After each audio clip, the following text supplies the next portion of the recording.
Hello guys, আপনাদের সামনে আবার আমি ভিডিও নিয়ে চলে এসেছি পুজোর সন্ধ্যা রাত।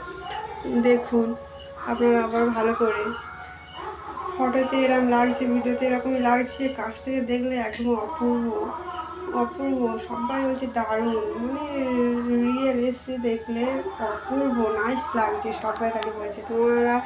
তোমরা ফটোতে ভিডিওতে দেখছো সেরকমই ভালো লাগে, অনেকের সেরকমই ভালো না, সেরকমই ভালো না, মোটামুটি এরকম মানে কাছ দিয়ে দেখলে মানে চোখ ফেরাতে পারবে না, এত সুন্দর লাগছে। আমি নিজে বলছি এত সুন্দর লাগছে, এত সুন্দর সাজিয়েছে।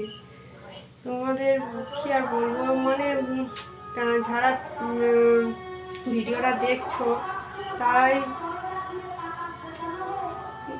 যদি রিয়েল এসে দেখতে, তাহলে আর কি সবাই কি রিয়েল এসে দেখা সম্ভব?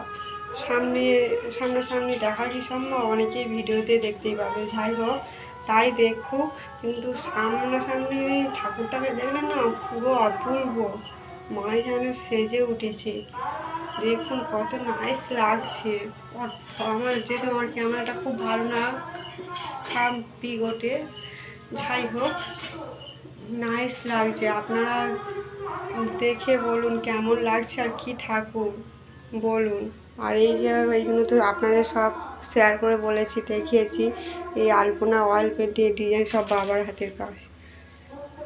আর ঠাকুর শাড়ি পরে আছে, দেখতে পাচ্ছেন বেনারসি শাড়ি পরে আছে, সব গয়না পরে আছে। আর যে বিয়ের মালা, টাপাসি, এগুলো সব পরে আছে, দেখতে পাচ্ছেন। আপনারা ভালো করে দেখুন, কি অপূর্ব লাগছে, যেন একটা কোণে বইয়ের মতো লাগছে। আপনারা এবার কি বলবেন? আমি তো বলছি কোণে বইয়ের মতো লাগছে, আপনারা এবার কি বলবেন? দেখুন কত নাইস লাগছে, মা যেন কোণে বইয়ের মতো সেজে বসে আছে। দেখুন নাইস। আমি তো চোখ ফেরাতেই পারছি না।